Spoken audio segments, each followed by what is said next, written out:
In this video, we're going to do some arithmetic with matrices in R.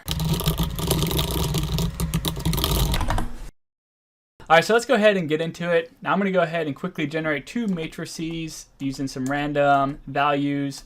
And so that way we can do our operations, our mathematical operations. So here's matrix number 1. We see the values here. We see it's 5 rows by 5 columns.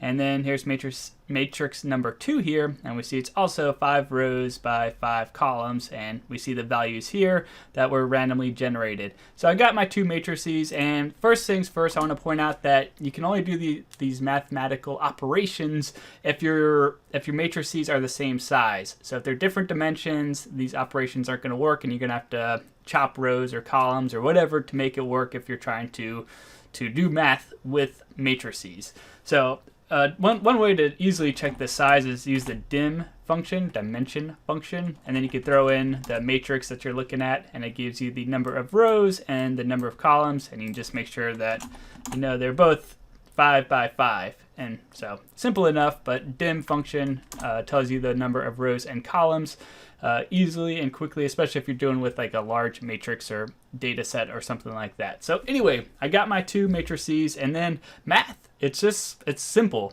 R makes it very simple to do this type of math. You don't need to do any loops or anything like that and go through and iterate and all sorts of other random stuff like you might have to do in other programming languages. R was built for statisticians, and so statisticians use vectors, they use matrices, and so R is like built to handle that with ease. So adding two matrices together is as simple as doing M1 plus M2. So matrix 1 plus matrix 2, and we get our values here. So if we come back up here, we got 30 plus 61 should be 91, and if we come down here, we see that it is indeed 91. We can check another one real quick. So we got 41 plus 25, what's that, 66? Come on down here, 66. So just like that, we've gone ahead and done some addition. I could go ahead and, of course, set this as M3 real quick. So matrix 3 is the addition one. And then if I print M3, I have the value stored right there, and I could go ahead and do stuff with that new matrix. So you can go ahead and easily store them as variables as well. Subtraction, same concept. So M1 minus M2, run that real quick, and boom, just like that. Multiplication, same concept as previously. Boom, just like that. Division, M1 divided by M2.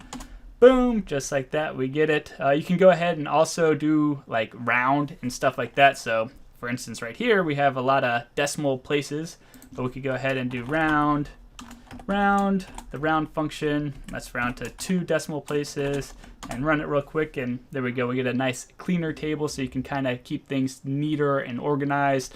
You could also get kind of funky with it if you want to. So if you want to do like M1 plus and then M2 times 2, and we run that real quick, we can see what comes out the other end. So in this case, we are multiplying our M2 values by 2, and then we're adding M1 to it. So just for sake of example, let's look at M2 real quick. M2. So here's 2, and if we multiply that by 2, we get 4, and then we're going to add M1 to it. So let me run M1 real quick and just double check if our math is good. So we got 76 plus 4 should be 80. If we come back up here, we have 80 as our value right here. So as you can see, you can go ahead and multiply by an integer or a numeric, and it'll multiply your entire matrix by that integer or numeric value. And I'm hoping you can see how that works. I mean, same thing, if I threw a division sign in there, it'd go ahead and divide it for me, and so on. So it's very intuitive. That's one great thing about R, is it's very intuitive when doing math with vectors, when doing math with matrices like we're doing here. So it just makes things really easy. The main thing to remember is just making sure that the matrices are the same size. If they're not the same size, for example, if I throw a 4 in here, for example, and let me go ahead and run this real quick, and then I come down here and I try and actually run it, we get an error message. So non-conformable arrays, conformable. So, that means they're not the same size. So you get an error message if they're not the same size, and that's pretty much it. Hopefully you learned something in this video. Hopefully you found it helpful. If you did, I appreciate any sorts of likes, comments, subscribes, anything like that, and I hope you have a great rest of the day.